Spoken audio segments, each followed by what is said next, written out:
the Ferris Mountains, went up on up towards Cherry Creek.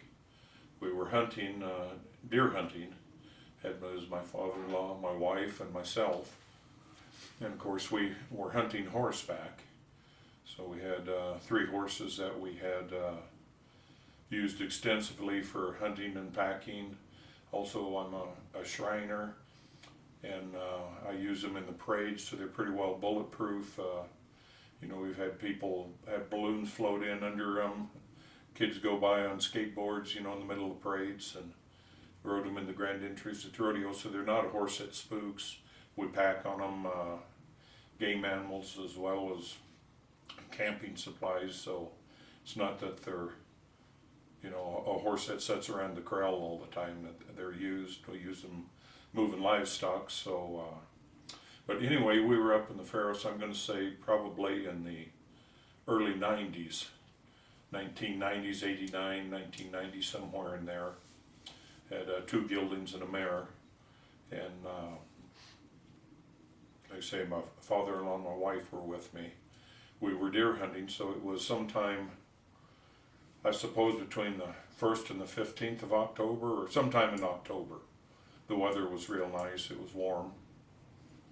And one thing I have found in the Ferris Mountains is there are no game trails to speak of. It's very hard to get around horseback because there's just no game trails. And the one trail we did find was in, basically kind of a new forest. After you go over the ridge, this was between Muddy Gap and the top of the Ferris. There's a valley in there that's got what I call new growth timber, you know, 30, 40, 50 feet tall, and you know, still limbs down low and such. And there was a trail through there about 3 feet wide, but it was so low that we could not ride our horses through it. So it just kind of like a tunnel through the timber. But for game trails, there's nothing that we could put a horse on. We just had to pack, or, you know, just pick your way around. And we were, like I say, deer hunting, and we could see movement in the trees, and I could tell it was a deer, you know, and everything was just fine, and wind wasn't blowing or anything, and I got off my horse and handed the reins to my wife to hold him, and I started trying to sneak up on the deer. All I could see was from just its legs, from about the middle of its chest down. It was antlered only deer area, trying to see if, you know, what it was, because it was a big bodied animal. And I stepped about 2 steps, and the horses caught scent of something.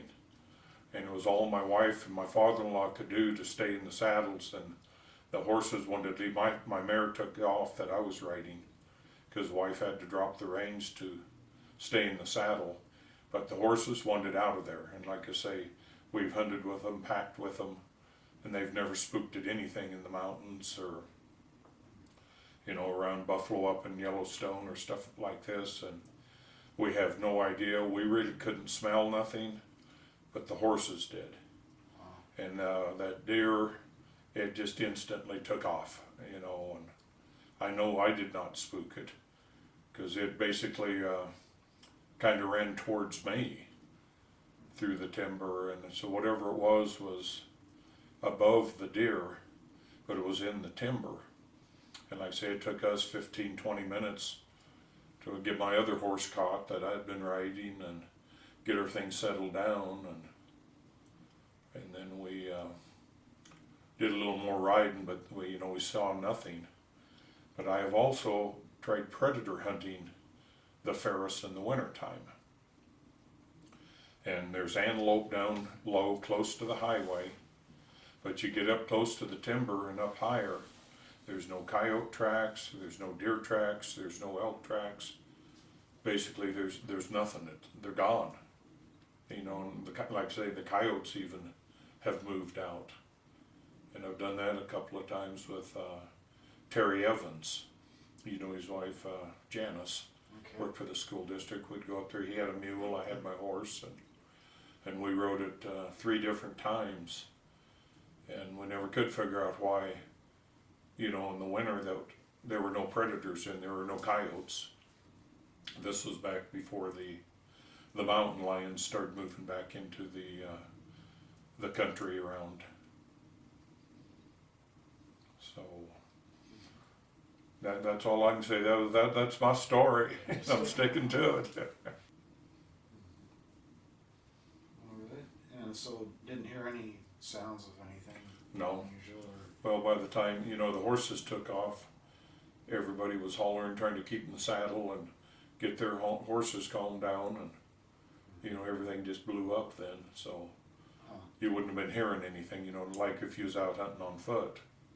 right. We had, Yeah. was trying to keep father-in-law and my wife from getting thrown off from the rocks and stuff, and Yeah, that would not be good. trying to keep people from getting hurt Right. and recover the horse.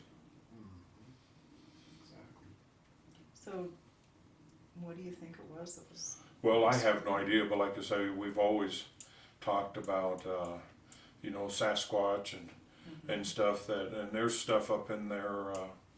I knew a gentleman, he was a librarian at Dean Morgan Junior High School. He hunted up in there a lot, and he said he always got strange feelings. He would always hunted alone. He would park in there by Cherry Creek and backpack up on top and camp overnight and shoot his elk and bone it out and then pack it out. And but he said it was always strange, and again, no trails, and even up high, and this is on the west end. But I kind of noticed when we went in, no birds, hardly nothing. Yeah. You know, we didn't see any deer that second time we went in. You know, I thought we saw where cows had been in there. And that was about it. Yeah, but man, no animal sounds. It's just weird. Yeah. It is. It's really there's no quiet. motor vehicles allowed in there. And so you could hear for miles, but you can't hear any animals, hardly anything at all. Didn't see hardly anything. And yeah, it's kind of strange. But we See, did and I've run into that too, you know, up around Jackson and stuff. When the grizzly bears and the wolves came in places that we used to elk hunt. You know, you was spending more time looking over your shoulder than you were hunting, because all of a sudden there was no birds, there was no chipmunks, no squirrels, there was no chatter in the forest. It was just dead silent, and yeah. you know, basically that's the way that was up there. That's usually the sign of some kind of predator, Yeah. some kind of alpha predators in the neighborhood, and everyone's being quiet in the hood. Yeah. So, but like I say, you know, like I say, because Terry and I had been up there riding in the fall hunting, you know, and of course seen deer and elk and stuff, and so we figured it'd be a good place to predator hunt in the winter. But like I say, there was, from the timberline down, of course it was so rough and no trails for us to try even attempt to go up higher with the horses. But like I say, the antelope were down low, and there was no coyote tracks. There was. Well, do you have anything else you want to ask, Ken? When was the last time you were up that area? That was probably the last time. Was it? Yeah, it's been. It's. I probably haven't been back. So have you not been back because of that experience? Oh no, I haven't. I never went back because my wife did not enjoy it because of the rugged country, and you know, so we started hunting where it was easier access, and you know, not so rugged. She's not a person that really liked to ride. You know, it was something that she does because I wanted her to do. Yeah. Not that she grew up doing it like I did, and you know, I enjoy looking over the next ridge and seeing how far I can go. Yeah. So yeah, we started hunting the south end of the Bighorns, where it was a lot gentler slope and you know, easier to get around, and trails everywhere. Yeah. Do you have any experiences in the Bighorn? No, I have not. You have not. Okay. All right. Well, thank you, Ken. Oh, you betcha, Appreciate it. like I say, it's not much of a story, but Oh, it, it helps every little bit. something was in there that, spooked the horses, cause like I say, we rode them in parades and like I say, the Grand Entry at the radio and did most everything with them and, you know, with hunting with, well, Al Keeler and Mike Piska and those guys, you know, I'd ride up to the elk, they'd have them quartered. I wouldn't even get out of the saddle, they'd put them in the saddle panniers, and I'd ride back to the trailer and have some of them there that unloaded them, and, you know, they just walk up, you throw the elk on them, or a deer, whatever. There's a lot of times I would be hunting, I would shoot a deer and get it, instead of quartering it or something, I'd just throw it over the saddle and tie its feet under the saddle and tie it to the saddle, and then just walk out with the deer flopping in the saddle. And, you know, like I say, never in my life had any trouble with the horses, or, Yeah. you know, I'd ride them down along the highway when I was getting them ready to go hunting. I'd put a 50-pound bag of hay cubes on each side of the panniers and trot them down the highway 3 miles each direction to get them legged up, you know, and people honking at you. But like I say, they weren't horses that would spook easy, but whatever they smelled, you know, definitely excited them.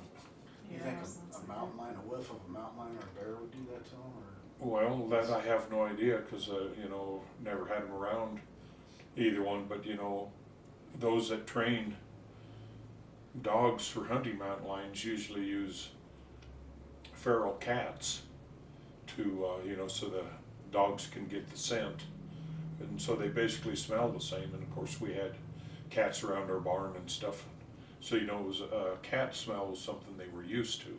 Yeah. So I would say no, but I'll be done.